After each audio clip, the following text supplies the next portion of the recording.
मौला अली की विलादत पाक का दिन जो घड़ियाँ वो बहुत बहुत मुबारक हों सबको और खैर मुबारक है। इंशाल्लाह ये सिलसिले का फैज़ जो है ये ता क़यामत जारी व सारी रहेगा और मालिक मज़ीद अताएँ फरमाते रहें। और उन्हीं फ़्यूज़ व बरक़ात में खुसूसन फैज़ जो है वो कुरान पाक का जो इरफ़ान है, उसकी समझ बूझ है, उसका फैज़ भी सिलसिला अलिया सानिया में बहुत ज़्यादा अता हुआ है। और जिस तरह मौला अली शेर खुदा फरमाते हैं कि अगर मैं सूरह फातिहा की तफसीर लिखूं तो जितने सफ़हात बनेंगे, उसकी जितनी किताबें बनेंगी, तो फरमाया कि 70 ऊँटों पे अगर उसको लाद दिया जाए तो 70 ऊँट सिर्फ सूरह फातिहा की तफसीर से भर जाएं। आपको पता है ऊँट के दोनों तरफ वज़न रखा जाता है, तो फरमाया कि 70 ऊँट उस वज़न को उठाएं जितनी मैं सिर्फ सूरह फातिहा की तफसीर लिख दूं। और देखें कि सूरह फातिहा जब हम रूटीन में पढ़ते हैं तो आधा मिनट भी नहीं लगता, तो फिर बाकी सारे कुरान का क्या इल्म, कितना उनको इल्म और फहम होगा। और आप फरमाते हैं कि कुरान करीम का कोई भी हर्फ ऐसा नहीं है, मौला शेर खुदा फरमाते हैं कि कोई हर्फ भी ऐसा नहीं है कि जिसके जाहिर या बातिन को मैं ना जानता हूं। जाहिर को और बातिन को फरमाया, हर हर्फ के जाहिरी मानी मफहूम भी हैं, बातिनी मानी मफहूम भी हैं, तमाम मफाहिम को फरमाया मैं जानता हूं। तो फिर आपको पता है कि कुरान पाक का फैज़ ये क्या, ये मौला अली ने क्या फरमाया। देखें ना कि कुरान मौला अली पे तो नहीं नाजिल हुआ था ना, मौला अली पे तो कुरान नाजिल नहीं हुआ, तो फिर ये किस तरह फरमा रहे हैं कि मैं हर हर्फ के जाहिर और बातिन को जानता हूं, हालांकि नाजिल उन पे नहीं हुआ। तो पता ये चला कि कुरान का फैज़ अता किया जाता है। साहिब किताब साहिब कुरान हुजूर हैं, लेकिन हुजूर ने जो फरमाया कि अली तेरी रूह मेरी रूह है, तेरा गोश्त तेरा खून मेरा खून है, तो अब ये फनायत का वो मकाम है जहाँ से सलासे तरीक़त को फ्यूज़ व बरक़ात से नवाजा गया कि किसी मुरीद की फनायत अपने मुर्शिद में तब मुकम्मल होती है जब उसका मुर्शिद उसको फरमा दे, तस्दीक मुर्शिद फरमा दे कि अब तुम्हारी फनायत मुकम्मल हो चुकी है, जिसे हम कहते हैं फनाफी शेख, फनाफी रसूल। तो अब उनके तो क्योंकि उनका फनाफी शेख ही फनाफी रसूल था, क्योंकि उनके शेख रसूल पाकी थे, तो उनका फनाफी शेख और फनाफी रसूल का स्टेप अलग अलग नहीं था, वो एक ही स्टेप था। और सरकार फरमाते हैं कि मुर्शिद करीम कायदे रूहानी इनकलाब फरमाते हैं कि मुरीद का, सच्चे सालिक का जो मामला रूहानी होता है वो 80% फनाफी शेख में होता है, उसके बाद फिर 10% फनाफी रसूल में, फिर 10% फनाफिल्लाह में, यूँ उसकी मनाजिल तय होती हैं। यानी कि उसके जो फनाफी रसूल और फनाफिल्लाह के लिए उसको जो तैयार किया जाता है वो ज़्यादातर हिस्सा फनाफी शेख में उसका हो जाता है, उसी तरबियत में रहता है, वो उनकी बारगाह में रहता है। और जब वो मुकम्मल हो जाता है, जितना भी मुर्शिद चाहें जब उसको आगे पेश करना चाहें, तो फिर वो फनाफी रसूल के मकाम पे उसको वो अता कर देते हैं। तो क्योंकि सहाबा किराम का मामला ये है कि उनका फनाफी शेख ही फनाफी रसूल है, वो फनाफी रसूल ही फनाफी शेख है। लेकिन मोहब्बत का और इश्क का आलम और इस रूहानी मकाम का ये जो मकाम है, लेवल है, वो इतना कि हुजूर फरमाए जिस बंदे को कि तेरा गोश्त मेरा गोश्त है, तेरा खून मेरा खून है, तेरा जिस्म मेरा जिस्म है, तेरी रूह मेरी रूह है। तो मैं अक्सर कुछ बातों में ये बात कहा करता हूं कि देखो यार, कई बातें ऐसी होती हैं जिसमें हमारा जहन उस बात तक रसाई हासिल ही नहीं कर सकता, कर ही नहीं सकता, और ना करता है, इसलिए भी हमें उस बात का उतना ज़ौक और लुत्फ नहीं आता, क्योंकि पता जो नहीं है, अंदाजा जो नहीं है। और ये बहुत बहुत बड़ी बातें हैं। जिस तरह हुजूर ने फरमाया कि भाई मौला अली के बारे फरमाया कि मेरे भाई हैं, अब अगर आप इसको अंदाजा करके देखें किस लेवल की बात है। देखे ना कि अगर कोई मुरीद ये देखे कि उसके मुर्शिद, वो अपने मुर्शिद से बड़ी मोहब्बत करता हो, इश्क करता हो, और मुर्शिद भी बड़े सच्चे आला हो, और कुछ अंदाजा हो कि यार ये कितनी बड़ी हस्ती है, वो अपने मुरीदीन में से किसी को फरमाए कि ये मेरा भाई है, और उस मोहब्बत की शिद्दत से फरमाए। ये नहीं जिस तरह हम हर किसी को भाईजान भाईजान बोल देते हैं, ये नहीं। हम तो किसी को जानते भी नहीं होते, कहते हैं भाईजान जरा बात सुने, कह देते हैं ना, ये नहीं। उसमें वो लुत्फ नहीं है, वो चीज नहीं होती। एक मोहब्बत का मकाम उस शिद्दत में फरमाया हो कि अगर ऐसा होता, नबूवत होती तो फिर इसको भी होती, लेकिन फरमाया है नहीं, तो फिर ये निस्बत अता फरमाई। तो ये मोहब्बतों के बड़े बड़े इजहार होते थे और अभी भी होते हैं। तो मैं ये अर्ज कर रहा था कि सिलसिला आलिया में भी वही मौला अली पाक ने ये फीज़ व बरक़ात अता फरमाए और कुरान पाक का रूहानी फहम अता फरमाया, और हमारे मुर्शिद करीम को बहुत वाज़ेह तौर पर आका नबी पाक ने अल्लाह करीम की जानिब से और सैयदना सिद्दीक़ अकबर की जानिब से, मौला अली की जानिब से कुरान पाक का खुसूसन फैज़ अता फरमाया गया था। वो वक्तन फ़वक्तन उसका रूहानी फीज़ व बरक़ात अता फरमाए गए, क्योंकि देखें हर आयत का, हर लफ्ज़ का एक फैज़ है कुरान पाक का। तो फिर कभी किसी सूरत का, कभी कुछ चंद सूरतों का, कभी किसी चंद सूरतों का फैज़ अता फरमाया गया, और फिर पूरे कुरान पाक का फैज़ अता फरमाया। फिर अहले सिलसिला को उसमें शामिल किया गया, और फिर मुर्शिद करीम ने अहले सिलसिला में इसका फैज़ आम फरमाया, और कई लोगों को आपने बल्कि कुरान पाक अपने दस्ते मुबारक से अता फरमाए थे, और ख़वातीन को भी अता फरमाए, और उनको फरमाया कि यानी कि आप इसको पढ़ोगे तो आप पर रूहानी जो फ्यूज़ व बरक़ात हैं वो खुद ही आपको समझ आ जाएंगे, यानी कि आपके लिए दरवाजे खोल दिए हैं। तो ये खसूसन अता ख़वातीन पर भी हुई थी, और बाकी जिस पर चाहें वो जब चाहें, जाहिर है। तो अब ये तो जाहिर है हमें नहीं पता कि किसको कितना फैज़ मिला है, लेकिन बहरहाल ये है कि इसका हम समझ नहीं सकते कि किसको कितना है, कब कब किसको क्या अता फरमाया, लेकिन फ्यूज़ व बरक़ात बेशुमार है। लेकिन कमी सारी हमारी जानिब से है कि हम लोग उस तरफ गौर व फिक्र नहीं करते, ध्यान नहीं करते जहाँ करना चाहिए, जहाँ ध्यान नहीं होना चाहिए फजूलियात में वक्त बहुत ज़्यादा वक्त ज़ाया कर रहे हैं हम लोग।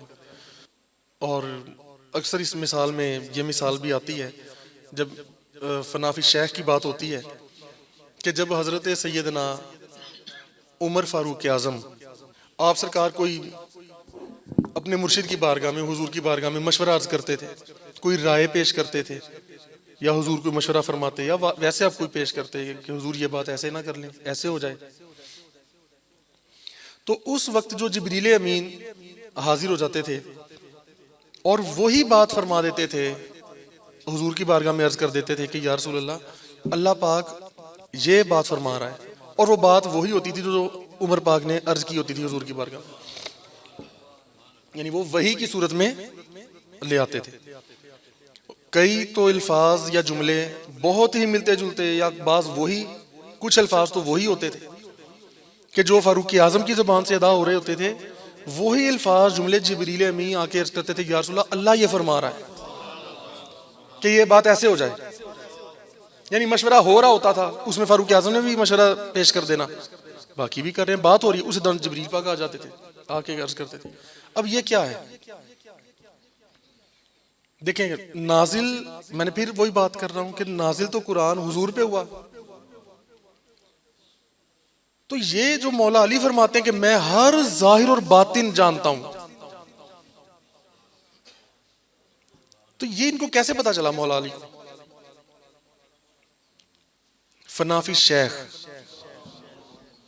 फनाफी शेख के मकाम पे थे ना, फारूक आजम जो बात कर रहे हैं वही कुरान की आयत बन के आ रही है। यानी अल्लाह पाक जो नाजिल फरमा रहा है तो वो उनके दिल पे उसका इल्का हो रहा है। हालांकि अगर हम इस उसूलन इस बात को देखें तो हुजूर के दिल पे होना चाहिए, यानी जो बात हुजूर कहें वो आयत बन के आ जाए, तो फारूक आजम की जुबान से निकल रही है तो आयत बन के आ रही है। बस बताना ये मकसद होता है कि यार फनाफी शेख के मकाम पे हैं ये लोग, कि हू बहू वो बात ऐसा होता है कि कोई मुरीद कोई बात करता है तो मुर्शिद पाक जो होते हैं वो उस बात को बिल्कुल इसी तरह अहमियत देते हैं या उस पर मोहर लगा देते हैं और उसको कबूल फरमा के आप जारी कर देते हैं कि ये बात जैसे उन्हीं की तरफ से है। ऐसे हो जाता है, ऐसे मुर्शिद पाक ने भी कर्म फरमाया है। तो ऐसे कोई बंदा था तो उसने कोई बात कही, कोई मुर्शिद के बारे में कोई अच्छी बात थी तो उसने वो कही, तो सरकार ने पढ़कर या सुनकर आपने खुशी का इजहार फरमाया और बिल्कुल वो आपने इस तरह से उसको जारी फरमाया कि जैसे कि जी ये मेरा ही फरमान है, इस कदर उसको कबूलियत अता फरमाई। तो ऐसे हो जाता है। तो मकसद ये होता है कि वो फ्यूज़ो बरक़ात वो बातिन से बातिन जब मिलता है ना, मैं सहाबा की हुजूर की बात कर रहा हूँ, कि वो जब यूं जुड़ जाते हैं जैसे जिसे कहते हैं दिल को दिल से राह होती है, तो वो फिर यूं होती हैं बातें कि फारूक आजम की बात है तो आयत है, मौला अली की बात वो वैसी फरमा रहे, मैं हर हर्फ को जानता हूँ, उसके बातिन को भी जानता हूँ। ये फनायत के मकाम होते हैं और ये बड़ी प्यारी बात होती है कि जिस तरह ये बात मशहूर है, सुनी हुई है आप लोगों ने, कि जिस तरह ये अल्फाज हैं कि हम कहते हैं जी सिद्दीक़ अकबर एक लफ्ज़ है, फारूक आजम या गनी या मौला या जितने भी अल्फाज हैं, अब ये सारे अल्फाज का अल्लाह का शेर कहो, एक अजमत की बात है ना कि यार ये अल्लाह के शेर हैं, एक अजमतन ये बात कही जाती है, निस्बतन बात कही जाती है, या कोई कहे जी ये अल्लाह की तलवार है। अब ये सारे अल्फाज आका अलैहिस्सलाम की जात पे समझ तो आते हैं कि कोई मोहब्बत में ऐसे कहे तो बिल्कुल हक है, लेकिन जब कोई कहता है कि अल्लाह का शेर, तो उस वक्त हुजूर की जात मुबारक जहन में क्यों नहीं आती? जब कोई कहता है सैफुल्लाह अल्लाह की तलवार, तो हुजूर की तरफ जहन क्यों नहीं जाता? जब कोई कहता है गनी तो हुजूर की तरफ जहन क्यों नहीं जाता? जब कोई कहता है फारूक आजम सिद्दीक़ अकबर, जब ये सारे अल्फाज हम बोलते हैं तो अलग अलग हस्तियां जहन में आती हैं ना। ये असल में खास सहाबा किराम के अलकाबात, हत्ता के औलिया किराम के अलकाबात, अंबिया किराम के अलकाबात, ये सारे के सारे हुजूर के ही अलकाबात हैं सारे। अब देखें बुजुर्ग ज़ीदा सफीजुल्लाह तो हुजूर है, खलीलुल्लाह हुजूर है, ज़बीहुल्लाह हुजूर है, रूहुल्लाह हुजूर है, कलीमतुल्लाह हुजूर है, कलीमुल्लाह हुजूर है, हर चीज हर लफ्ज जो आप लफ्ज ले लें वो हुजूर है। लेकिन जब हम कहते हैं सफीउल्लाह तो जहन जाता है आदम अलैहिस्सलाम की तरफ, खलीलुल्लाह कहते हैं तो इब्राहिम अलैहिस्सलाम, ये सारी शान हुजूर की। ये मुर्शिद पाक गुफ्तगू के दौरान क्या फरमाया करते थे, कभी लसानी तो हुजूर की जात है, वही लफ्ज। तो मकसद ये है, गौसुल आजम कौन है? अल्लाह के बाद ये सारे ये किसके हैं? हुजूर है। गौसुल आजम, इमाम आजम, सबसे बड़ा इमाम कौन है? हुजूर है। लेकिन बात क्या है, ये दर हकीकत तो शान सारी हुजूर की है। हुजूर ने अपनी शान अता फरमाई है, कोई किसी को, कोई किसी को, कोई किसी को अपनी सिफात अता फरमाई, कोई नबियों को अता फरमा दी, कोई सहाबा को अता फरमा दी, कोई औलिया अल्लाह को अता फरमा दी। उन्हीं लफ्जों के मतलब वो मानी मफहूम होते हैं। अब फरमाया या अय्युहल मुद्दस्सिर या मुजम्मिल, चादर वाले या चादर ओढ़ने वाले, जिसने चादर लपेटी हुई है, जिसने चादर ओढ़ी है, ए वो कि जिसने चादर ओढ़ी हुई है। तो अब ये क्या है? अब ये तो हुजूर का लक़ब है। पर जब हम कहते हैं कि यार वो सरकार जो चादर वाले थे, तो हुजूर की तरफ ज़हन जाता है? नहीं, दादा मुर्शिद की तरफ ज़हन जाता है।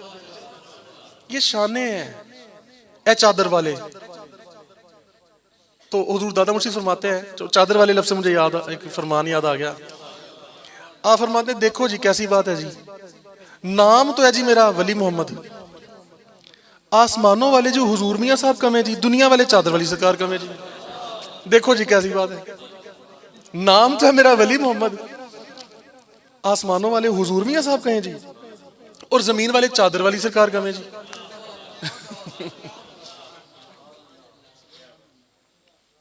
तो इसी तरह ये लफ्ज अली जो है, ये कौन है? मैंने बात की जितने ये अलकाब देखे ना, गौसुल आजम वैसे अल्लाह है। अब दूसरे फिरके वाले कहते हैं ना जी तुम गौसुल आजम, किसी को गौस नहीं कहना, गौस तो अल्लाह है, गौस तो अल्लाह है। तो अब ये भी जुमला वैसे बड़ा गहरा है कि देखो, क्योंकि अल्लाह की शानें होती हैं सारी। कोई गौसुल आजम है, कोई दाता है, तो यार हर जगह अल्लाह अल्लाह ही है। यानी मकसद ये है कि हकीकत में शानों के वो मजहर किसके हैं, तो इस लिहाज से वो भी ठीक कहते हैं गौसुल आजम तो अल्लाह ही है। तो वो चलो, मकसद ये है, मैं उस लिहाज से नहीं कह रहा कोई, हाँ जी, थोड़ा समझने वाली बात है। क्योंकि इधर हो गए तो इनकी गुस्ताखी, उधर हो गए तो उसकी गुस्ताखी, ये एक समझने की बात है। ठीक है कि अगर हम ये कहें कि गौसुल आजम नहीं है, ये सिर्फ अल्लाह ही है, तो फिर इनकी शान में गुस्ताखी।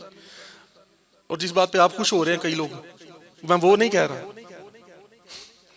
अब मैं कह रहा हूं अल्लाह गौसुल आजम है, लेकिन गौसुल आजम अल्लाह नहीं है। समझ गए ना? तो बहरहाल थोड़ा सा घुमा के बात को, फिर कभी डबल मीनिंग बात भी हो जाती है ना। तो बहरहाल तो ये दाता दाता और ये कहीं, हाँ जी, गरीब नवाज कौन है? अल्लाह ही है, अल्लाह ही गरीब नवाज है, और कौन है? अच्छा खैर, मैं ये अर्ज कर रहा हूं कि ये सारे, अब अल्लाह के बाद, अल्लाह के अलावा जिस सारी शानों का मजहर हुजूर को बनाया, तो खैर अभी हम बात हुजूर की कर रहे थे, तो सारे अलकाबात हुजूर के हैं, अल्लाह की अता से, खा वो नबियों को मिले, खा वो सहाबा को मिले, खा वो औलिया अल्लाह को मिले। जैसे मेहदी कौन है? इमाम मेहदी ने आना, मेहदी भी हुजूर है, हुजूर के अलकाबात में लिखा। इस तरह लफ्ज अली भी हुजूर का एक सिफाती नाम है, अल्लाह का भी है। हम पढ़ते हैं ना अल अलीजुल अज़ीम, जैसे ला हौला वला कुव्वता इल्ला अलीजुल अज़ीम। तो ये लफ्ज अली जो है अल्लाह का तो है, लेकिन अल्लाह की अता से हुजूर का है। लेकिन जब हम अली कहते हैं तो फिर हुजूर की तरफ ज़हन नहीं जाता, तब हमें पता होता है कि हम अली इब्ने अबी तालिब की बात कर रहे हैं। ये सारी शानें हुजूर की हैं, और ये हुजूर के ज़ुहूर हैं।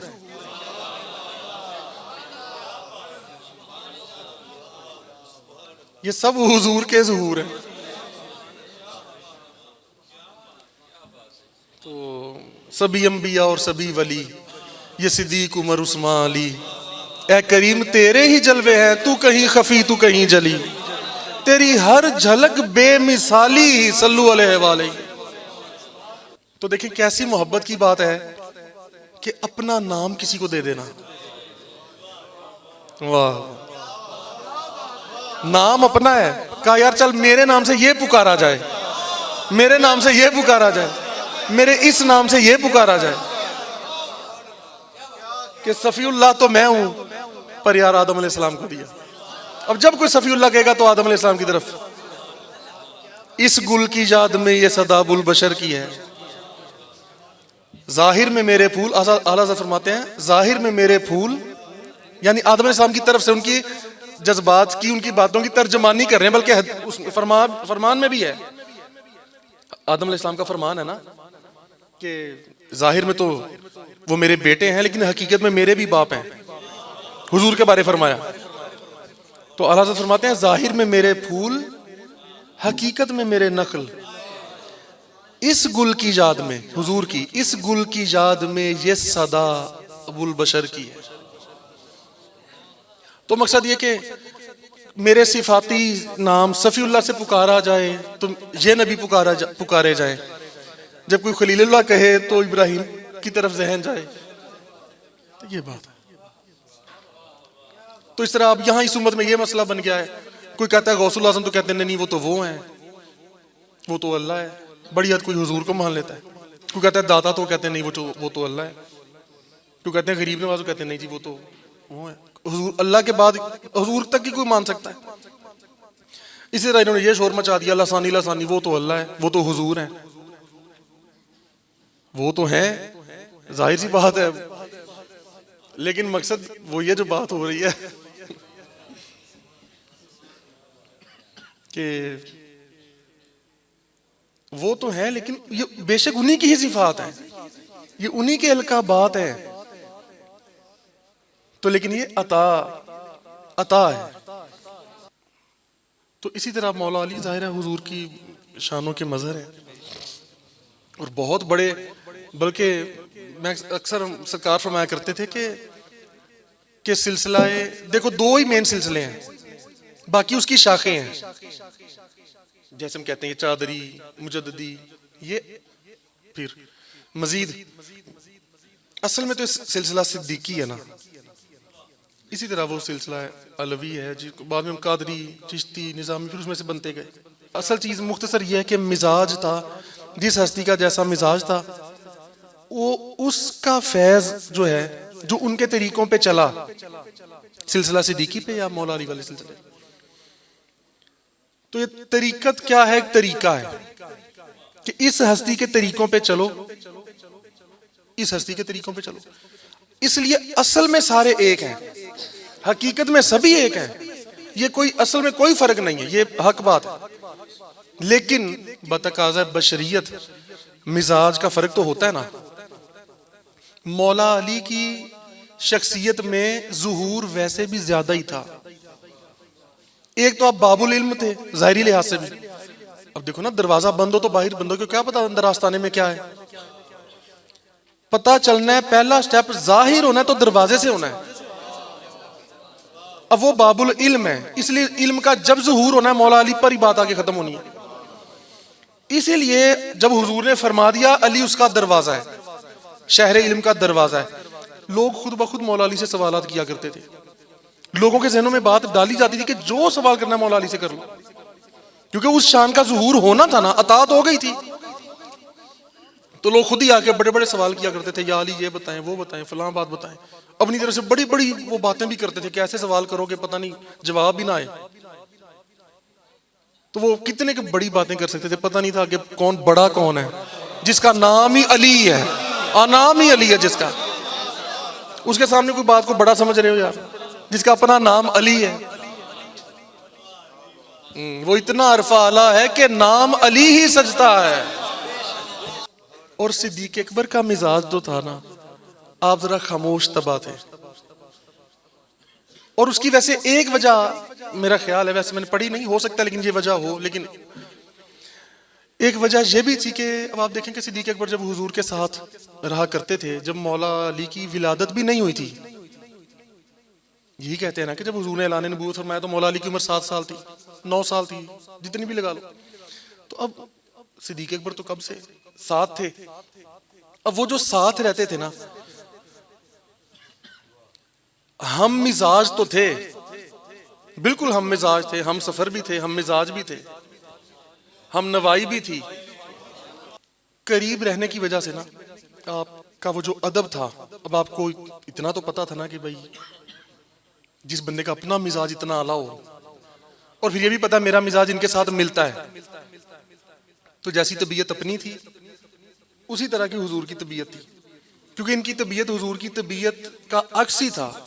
वो अपनी मिजाज को इस तरह ढालते गए कि बस ऐन हुजूर के मुताबिक हो जाए।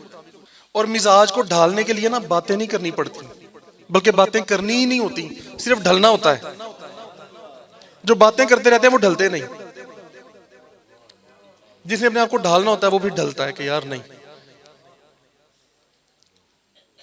तो वो करीब रहना और हर वक्त अदब को, जाहिर है फिर देखो ना, आशिकों के इमाम, अदब पहला करीना है, मोहब्बत के करीनों में तो जो सबसे बड़ा मुहिब हो उसका अदब भी सबसे ज्यादा है। वो कुर्बत की वजह से, करीब रहने की वजह से अदब ही अदब, आजिज़ी ही आजिज़ी, थोड़ा खामोश रहना, ध्यान रखना, हर वक्त यकसुई, हर वक्त हुजूर की तरफ ध्यान, ये मिजाज आपका बन चुका था। इसी वजह से सिलसिलाए सिद्दीकी में ये मिजाज आया है, जरा खामोशी वाला, ज्यादा शोर शराबा नहीं, ज्यादा बातें चीतें नहीं, कोई धूम धड़का नहीं, बस खामोश। ये तो बाकी हमारी वजह से चेंजिंग हो गई है, यानी हमारी खातिर, वजह से मुराद है हमारी खातिर, कि चलो यार जो दादा मुर्शिद ने तब्दीलियां फरमाई, फिर आगे मुर्शिद पाक ने फरमा दी कि चलो यार ये आम लोग जो बेचारे ना ये मुत्तकी ना परहेजगार, ना इनको पता, ना इनका म्यार आला है, ये अमी नाच गानों में ये हरकतों में लगे, चलो इनको भी किसी तरह इधर खींच ही ले। तो फिर कवानीन में तब्दीली कर दी गई, ये साज वाज मज़ामीर की इजाज़त दे दी गई, लेकिन क्योंकि सिलसिला नक्शबंद में पहले नहीं था। और इसी चीज़ को सरकार ये भी फरमाते थे कि भाई बगैर मज़ामीर के भी पढ़िया करो, ये नहीं कि इजाज़त हुई है तो मतलब ये नहीं कि हुक्म हो गया कि इस बगैर पढ़ना ही नहीं कुछ। आप फरमाते थे सिंपल यानी कलाम जो है बगैर साज आवाज के पढ़ना चाहिए, जरूर पढ़ना चाहिए, उस चीज़ को बरकरार रखो, बस इजाज़त हुई है। तो इजाज़त का मतलब ये नहीं कि हर कलाम पढ़ना ही इसी चीज़ के साथ है, इसमें ज़रा सपोर्ट हो जाती है ना, तो फिर पढ़ने वालों को आसानी होती है। सादा पढ़ना ज़रा मेहनत वाला काम होता है, तो फिर कहते हैं चलो यार ना कुछ वजदा रहे तो आप सुनाते रहिए, आसानी हो गई फिर, तो चीज़ों के साथ पढ़ना ज़रा आसान है। तो आप देखें जो लोग ये इन इंस्ट्रूमेंट्स के साथ पढ़ते हैं, उन्हें आप कहें इन चीज़ों के बगैर सुनाओ तो कभी भी नहीं आपको सुनाएंगे, कहेंगे जी नहीं, जब तक हमारी दफ बाजा नहीं आता हम नहीं आपको सुना सकते।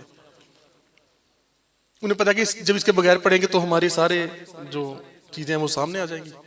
अगला के गैर तेन पढ़ना ही नहीं आता, तो कहते हैं चलो ज़रा शोर शराबा कर लो ताकि छुप जाएं चीज़ें, तो वो मिजाज आते हैं। तो उन तरीकों पे चलना, जो तरीका था बुजुर्गों का, जो इमाम का तरीका, उस तरीके पे चलो, बस ये बात थी। और कोई असल में मकसद एक ही है, हकीकत में सभी एक है। अब मैं लफ्जी मतलब के लिहाज से बात कर रहा हूं कि वो भी तो अली हैं, अजमत वाले। अली का मतलब है अजमत वाले, तो मौला हुसैन भी तो अली हैं, मौला हसन भी तो अली हैं, हुजूर तो फिर हुजूर ने इनको अली बनाया, तो वो कितने अली हैं। और एक छोटा सा शेर था मेरा, लेकिन वो इस किताब में नहीं लिखा, ये मुझे अपने इस जुमले से मुझे अपना शेर याद आ गया। लफ्जी मानी के लिहाज से मैं बात कर रहा हूं। वो शेर था कि सिद्दीक तो हैं अली बड़े, अली का मतलब अजमत वाला, सिद्दीक तो हैं अली बड़े और अली बहुत सिद्दीक हैं। सुभान अल्लाह, बहुत प्यारा शेर है। ये दोनों बातें हैं कि सिद्दीक तो हैं अली बड़े, सिद्दीक तो हैं अली बड़े और अली बहुत सिद्दीक हैं। लेकिन ये पता नहीं शायद पीर साहब ने मुझे लिखने नहीं दिया, कहते नहीं जी रहने दे। वो लोगों के यार हर बंदे को समझ नहीं आनी, तो फिर कहते चले रहने दे। मैंने कहा चलो ठीक है जी। ऐसे कुछ थोड़ा बहुत कलाम है जो नहीं अभी कभी आया।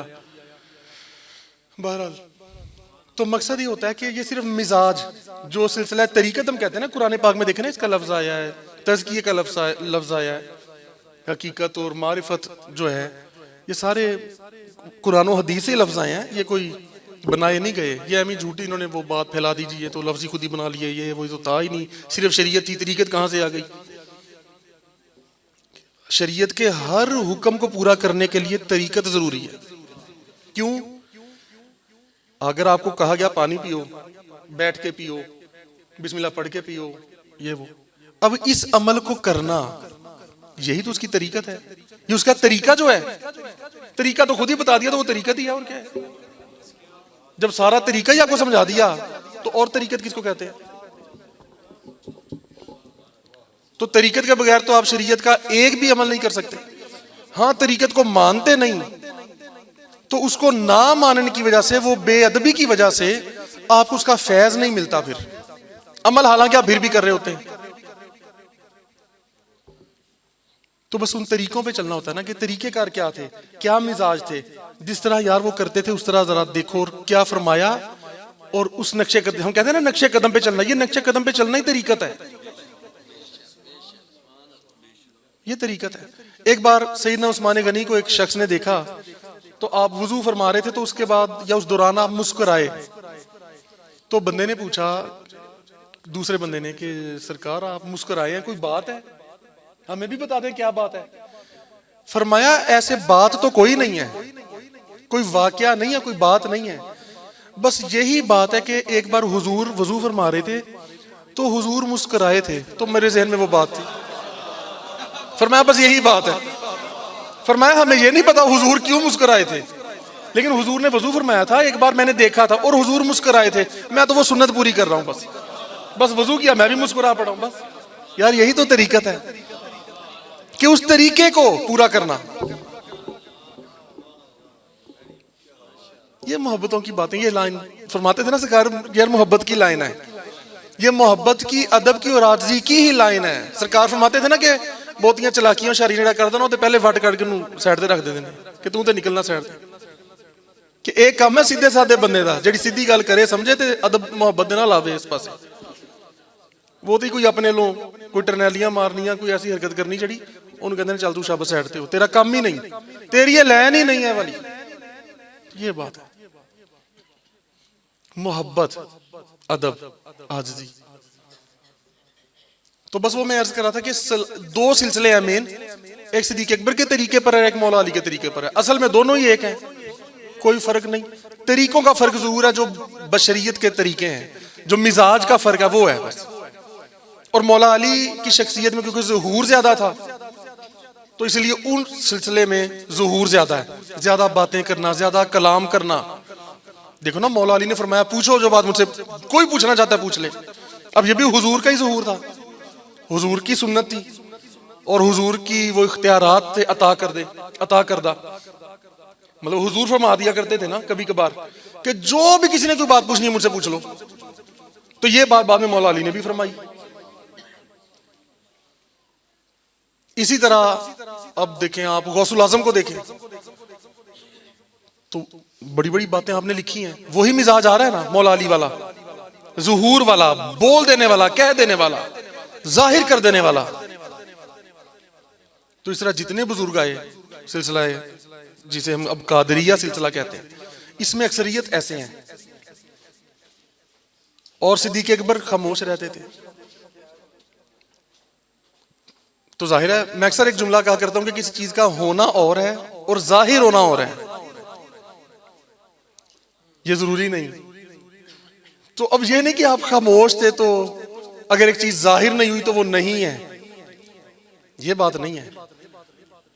यही सहाबा फरमाते हैं कि यार सबसे ज्यादा इल्म सिद्दीक़ अकबर के पास था, बस उनका अपना एक मिजाज था जो भी था, तो वो हुजूर के करीब रहने की वजह से मिजाज वैसा ही हो गया कि हर वक्त अदब, हर वक्त तब देखना भाई क्या बोलना है, कैसे क्या अर्ज करनी है। और जाहिर है फिर ये भी एक शुरू के अज़ल के फैसले होंगे यकीनन कि उन्होंने बाद विसाल भी हुजूर के करीब रहना था। तो आपको पता है कि बंदे के मिजाज में जो चीज होती है ना वही कब्र में होती है उसकी।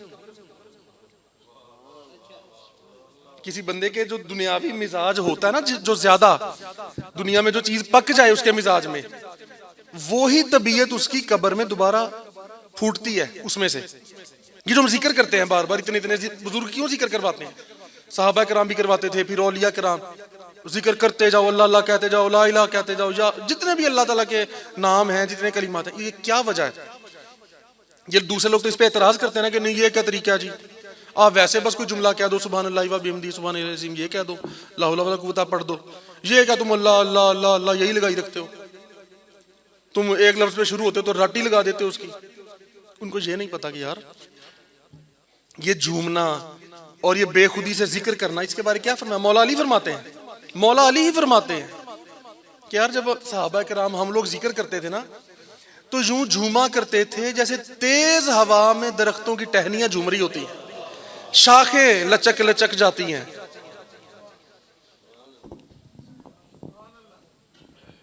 शाखें लचक लचक गई बादे शुमाल से। तो वो यानी मोहब्बत जब होती है, वो अंदाज ये सहाबा के अंदाज है। तो यहाँ पे वो लोग मजाक उड़ाते हैं कि नहीं जी ये क्या, आप आराम से बैठ के यूं अल्लाह कर लो, कोई कलाम पढ़ लो, वो कुरान पढ़ लो, आप इस तरह से तज़किरे क्यों करते, ये जिक्र क्यों करते हो जी। उन्हें क्योंकि पता ही नहीं है यार ये वो तरीके हैं जो सहाबा कराम के हैं। हाँ, तो मैं बात कर रहा था कि ये जिक्र, इतना जिक्र करना, बार बार जिक्र करना, फिर होगा ये कि जब हम कब्र का वक्त आता है ना, वक्त नज़ा, फिर कब्र, तो उसके बाद जो चीज हमारे मिजाज में होगी ना, वो खुद ब खुद वहां पे हमसे बोली जाएगी, कही जाएगी।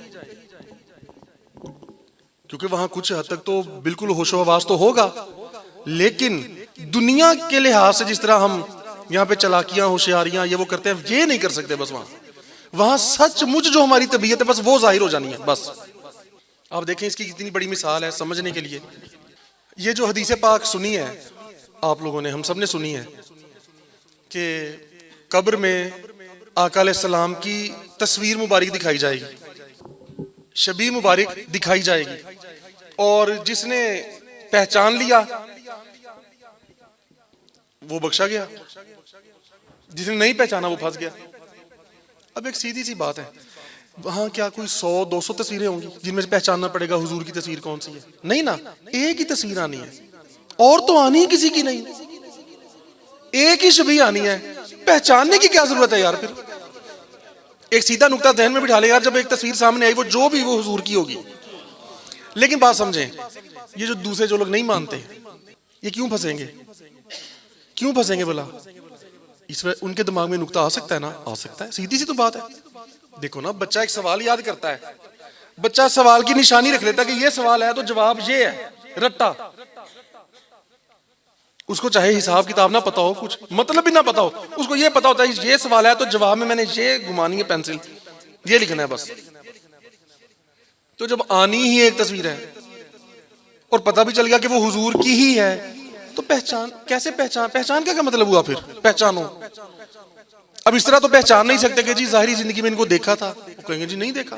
यूं तो सारे जमाने वालों कहते, सिर्फ सहाबा के अलावा देखा किसी ने? नहीं देखा ना। तो फिर तो हर जमाने का बंदा कहेगा जनाब हमारे से सवाल क्यों पूछ रहे हैं, हमने तो देखा ही नहीं, हम तो पैदा ही 100 साल बाद हुए थे, 1000 साल बाद पैदा हुए थे, 1400 साल बाद पैदा, हमें क्यों पूछ रहे हो? हमने कौन सा उनको देखा है? हमें दिखाया ही नहीं गया, ज़ियारत नहीं हुई। और ना वहां बंदा ये कह सकेगा कि मैंने यहाँ हदीस सुनी थी कि जो ज़ियारत, जो शबी दिखाई जाएगी वो हुजूर की ही होगी, तो यार बस मैंने देखा या नहीं देखा, बहरहाल ये हुजूर ही है, ये नहीं कह सकेगा बंदा वहां। क्यों? क्योंकि वहां इस तरह से अकल काम नहीं करनी। जब फना होना है ना, मौत आनी है, अकल को भी मौत आनी है एक दफा, ये हमारी जाहिरी चलाकियों को भी मौत आनी है। वहां मोहब्बत ने जवाब देना है, बस अकल ने नहीं, वहां मोहब्बत ने जवाब देना है। तो यहां जो तसव्वुरात में हुजूर को देखने की कोशिश करते हैं, यहां जो मुराकबे करवाए जाते हैं कि बैठ जाओ आराम से, इंतजार करो। मुराकबा क्या है? हर चीज कहते हैं मुराकबे में, आप सबको पता है क्या बताया जाता है कि दुनिया का हर ख्याल दिमाग से निकाल दो। जब हर ख्याल दुनिया का निकल जाएगा तो क्या रह जाएगा? वो पाकीज़गी, वो नूर, उसके दरवाजे खुल, क्योंकि दुनिया खत्म तो वो काम शुरू हो जाएगा। तो शुरू कहां से करवाते हैं? मुर्शिद से। मुर्शिद का तसव्वुर करो। मुर्शिद का तसव्वुर ही क्यों? डायरेक्ट ये क्यों कहते हैं हुजूर का तसव्वुर करो? यार हुजूर को देखा नहीं तो तसव्वुर कहां से करें? मुर्शिद को देखा है तो प्रैक्टिस पहले करो मुर्शिद के तसव्वुर की। देखो ना, बच्चे को कहते हैं कि यार अब जब इम्तिहानात होने वाले होते हैं तो उस्ताद कहता है कि भाई ये आप, मैं सवाल बताता हूं, इसको मेरे साथ साथ लिखो, इमला लिखो। डिक्टेशन है, डिक्टेशन ही कहते हैं ना। बड़े सालों बाद लफ्ज बोला मैंने, कहा गलत ना बोल दूं, कभी कभी हो जाता है मेरे से गलती लफ्जों में, बाकी तो बहुत सारी गलतियां होती हैं मेरे से, होती ही ज्यादातर गलतियां, लफ्जों में थोड़ी कम होती है। तो इस्तग़फ़ार से ज्यादा मुझे करना चाहिए, ज्यादा मेरे से होती है। तो बहरहाल वो उस्ताद कहता है जी इमला लिखो, प्रैक्टिस करवाता है ना। अब जब वो इमला लिखा रहा होता है तो क्या उस वक्त कोई इम्तिहान हो रहा होता है? नहीं, बच्चे को पता होता है पेपर कोई नहीं हो रहा, अभी प्रैक्टिस हो रही है, अभी पहला कदम है। क्यों? अगर ये ठीक लिख ली तो इम्तिहान में ठीक लिख लेंगे। सारी प्रैक्टिस उस्ताद अपनी निगरानी में करवाता है। पहले हाँ मेरे सामने, मेरे पास सब कुछ कर लो, जब तुम बेटा काम ठीक हो जाएगा तुम्हें आगे पेश कर देंगे। क्या बात आ गई? 80% मामला सालिक का फनाफी शेख में ही होता है। सारा उसका जनाब पूरा निजाम है, तैयार करते हैं, जब हो गया फिर कहते हैं चलो जी और बां फड़ी ते सरकार दी बारगाह पेश करते हैं। ये एक अलहदा करम है कि इस सिलसिले को महबूबियत का आलम ये था, और कि सरकार फरमाते थे भी मैं तो पहले दिन ही कहता हूँ सरकार तरबियत भी आप खुद ही फरमा दें। ये भी एक मोहब्बत की बात है। यानी ये बात है कि स्कूल का टीचर कहे, वो जहां इम्तिहान है ना बोर्ड के होने, वो उस टीचर को कहे, स्कूल का टीचर, कि जनाब ये स्टूडेंट आया है, इसको मैंने क्या पढ़ाना है, या आप खुद ही इसको पकड़े, खुद ही सिखाए, खुद ही पास करें। सुभान अल्लाह। जो हमारा टीचर हो वो पहले दिन हमें कहे कि यार मैंने तुम्हें क्या सिखाना है, ठीक है तुम्हें मैं पहले प्रिंसिपल साहब के पास ले जाता हूँ, जहां पे इम्तिहान होना उस टीचर के पास ले जाता हूँ, वो खुद ही तुम उनके हवाले हो यार चलो। और वो भी आगे से कहे कि हाँ चलो ठीक है यार, वो ये ना कहे नहीं नहीं चलो जी। कैसे? ये उनकी आपस की मोहब्बत है। लेकिन इतना तो पता होता है ना कि जिस उस्ताद से सीखना तो उसी से है। अगर सब कुछ हुजूर ने खुद ही सिखाना तो फिर औलिया अल्लाह क्यों आए दुनिया में? इन्होंने भी सिखाना है। ये इनकी उनसे मोहब्बत है। ये इनकी मोहब्बत ये है कि अपनी नफी करते हैं, कि अपने उस्ताद के सामने कहते हैं उस्ताद जी हम कुछ नहीं है, आप ही उस्ताद हैं जी, आप ही उस्ताद हैं। और उनकी शफकत का आलम जो होता है वो कहते हैं नहीं नहीं यार हमने तुम्हें उस्ताद बनाया, तुम इनके उस्ताद हो। ये तो उनकी अपनी मोहब्बत है उनके साथ, कि वो ये नहीं कहते कि नहीं नहीं हम सिखाते। ये मोहब्बत का फर्क है। कुछ स्टूडेंट्स होते हैं उस्ताद के जो कहते हैं कि ठीक है जी हम सिखाते हैं, ठीक है वो भी ठीक है। जैसे कोई पीर साहब कहते हैं हाँ भी मैं तुम्हें तरबियत करता हूं, ऐसे वो भी ठीक है। पर एक स्टूडेंट की मतलब आपका वो उस्ताद है, पर उसका तो वो शागिर्द है, उसकी अपने उस्ताद से मोहब्बत ही इतनी है कि वो उस्ताद बन गया, पर वो अपने उस्ताद आपको उस्ताद मानता नहीं। अपने उस्ताद की मोहब्बत में वो कहता है नहीं यार उस्ताद का लफ्ज इन्हीं के साथ जचता है। तो यूं सरकार फरमाते थे कि यार मेरी कादी गल है, लफ्ज तो उधरों आया ना, लफज लासानी जो है यार आका जी तुसी फरमाया तो मैं बनया, मैं कहता पीर हाँ, फरमाया तू पीर है ते तेनू असीं वो पीर बनाया जिहड़ा गल मूंहों कढे ते तकदीरां बदल। अर्ज कीती यार रसूल अल्लाह तुसी सारे नबियां दे पीर हो, सारे वलियां दे पीर हो, ते मैं ते तुहाडे कहण नाल पीर बनया ना, असल पीर ते तुसी हो। ये मोहब्बत का आलम है। क्योंकि नहीं यार जो भी लफ्ज है उन्हीं को सजता है, उन्हीं उधर ही बोलो बस, ये तो उनका अपना एक आलम है। लेकिन खैर तो ये वहां पहचानना उसने है जिसने दुनिया में ये प्रैक्टिस की होगी। कहते ना practice makes a man perfect. ये भी गलत तो नहीं बोल दिया मैंने? अच्छा, क्योंकि इसमें परफेक्शन की बात है ना तो मेरे मुंह से जस्ती खैर नहीं। तो ये प्रैक्टिस फिर करवाई जाती है। ये आप जिक्र क्यों करते हो, ये क्यों करते हो, हर वक्त गीत गाते रहते हो, तुम जो शख्सियत परस्ती शुरू कर देते हो। ठीक है वो कहते हैं जी ठीक है नात पढ़ना दीन का एक हिस्सा है, जायज है, अच्छी बात है, पर जो तुम हर वक्त ही नाते पढ़ते रहते हो। उनको पता नहीं भाई ये पेपर बड़ा मुश्किल है और सबसे अहम है।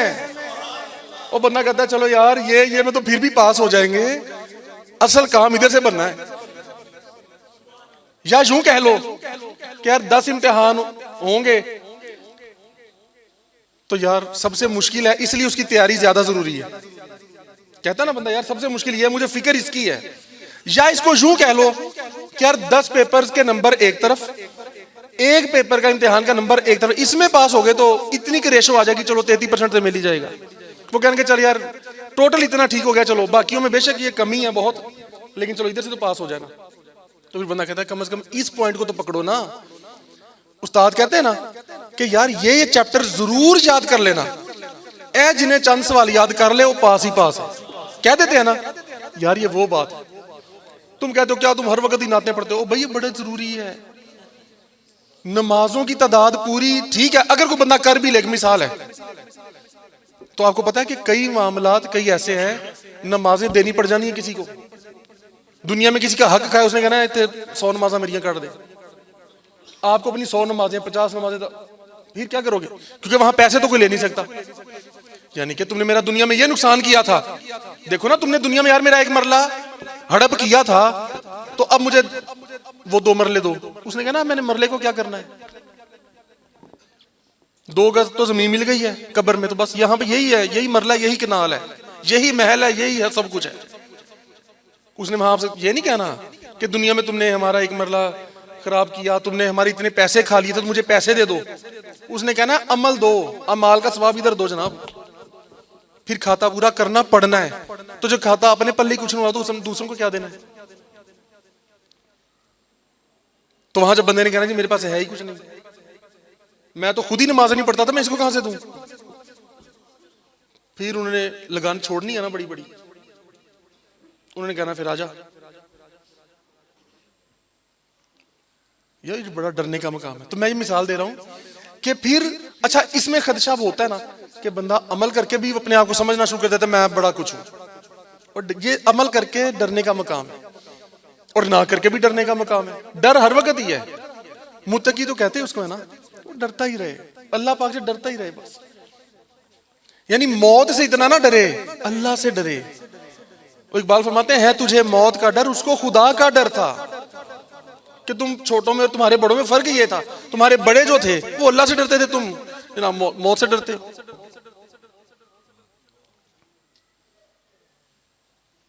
जो भरोसा था उसे कुव्वत बाजू पर था, तुम ये दुनियावी चीजों के सहारे भी लेते फिरते।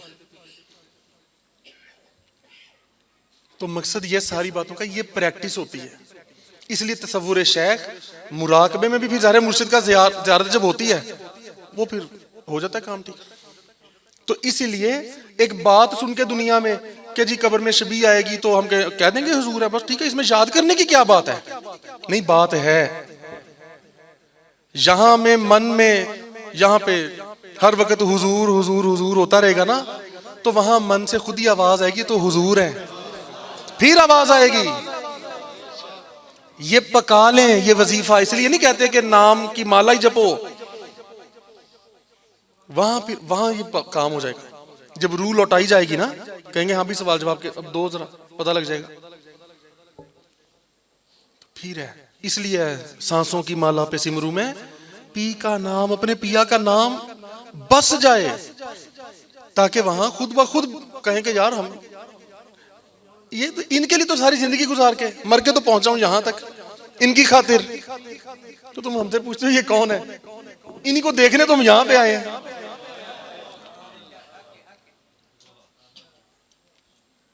तो ये प्रैक्टिस हुई होगी, ये जिक्र अज़कार, ये मुराकबे, ये मुहासबे, ये तसव्वुर, ये फनाफी शेख, ये सब हुआ होगा तो फिर अगली मंजिलें बड़ी आसान है।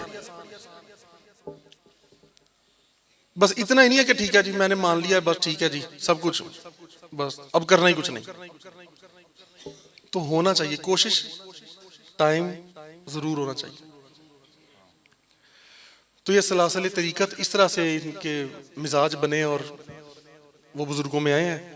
और बाकी जिस बाद में फिर आने वाली हस्तियों को जिस जिस हस्ती ने अपना फैज से नवाजा और अपने मिजाज, ये बड़ी एक लफ्ज बोलने लगा, अपनी मिजाज और तबीयत के फैज से जिस जिसको नवाजा, एक है कोई इख्तियार दिया, यानी कि तुम ये कर सकते हो, दुआ करोगे ऐसे हो जाएगा, तसर्रुफ करोगे ऐसे हो जाएगा, ये अलग बात है। अपने मिजाज का फैज दे दिया, उसकी तबीयत को, उसकी रूह को अपने में फना किया, तो फिर क्या होगा, उसकी रूह में वही असरात आएंगे ना, उसकी रूह और उसकी जहनीयत और सोच वैसी ही हो जाएगी जिसमें उसको फनायत हासिल है। तो इसलिए फिर सारे बुजुर्गों को मौला अली के बाद और सिद्दीक़ अकबर के बाद, जिन इन दोनों तरीकों पे, मौला अली वाले तरीकों पे और सिद्दीक़ अकबर वाले तरीकों पे जो भी बुजुर्ग आए, उनको फिर सिद्दीक़ अकबर ने और मौला अली ने दोनों ने नवाजा है। जो बड़े बुजुर्ग आए हैं जिनको ये नवाजना था, मैं सबकी बात नहीं कर रहा कि अब खलीफों के खलीफे ये वो, उनकी बात नहीं कर रहा, उनको उनके मुर्शिद ने नवाज दिया काफी है। ये जो फुकरा बड़े बुजुर्गों की बात कर रहा हूं, जैसे अपने मुर्शिद पाक हैं, अब इनको सिद्दीक़ तरीका मेन बुनियादी सिद्दीक़ अकबर के तरीके पर, लेकिन मौला अली ने इतना नवाजा रूहानी तौर पे और फिर अपने मिजाज का और अपनी रूह से फैज़ अता फरमाया। सुनी आपने, बातें लिखी भी हुई हैं, तो वो अता फरमाई ना। तो ये वो मिजाज आपने देखा है जो गौसुल आजम के मिजाज था, जो मौला अली का मिजाज था, वो मुर्शिद पाक में था ना। वो फरमाते हैं हाँ भी पूछो कि दसो की गल करो, गल जिसने कोई बात पूछनी है पूछ लो। जैसे गौस पाक से फरमुदात मंसूब किए जाते हैं, ये फरमाया, मशहूर फरमान मेरा कदम हर वली की गर्दन पर है, कितनी बड़ी बात है जाहिर। तो इस तरह फिर जब वो हैदरी रंग जोश में आता था तो फिर आप कहते थे हाँ भाई, आप हमारे तुम गल्ला बातों का टाइम नहीं, आओ या वेख लो या विखा लो।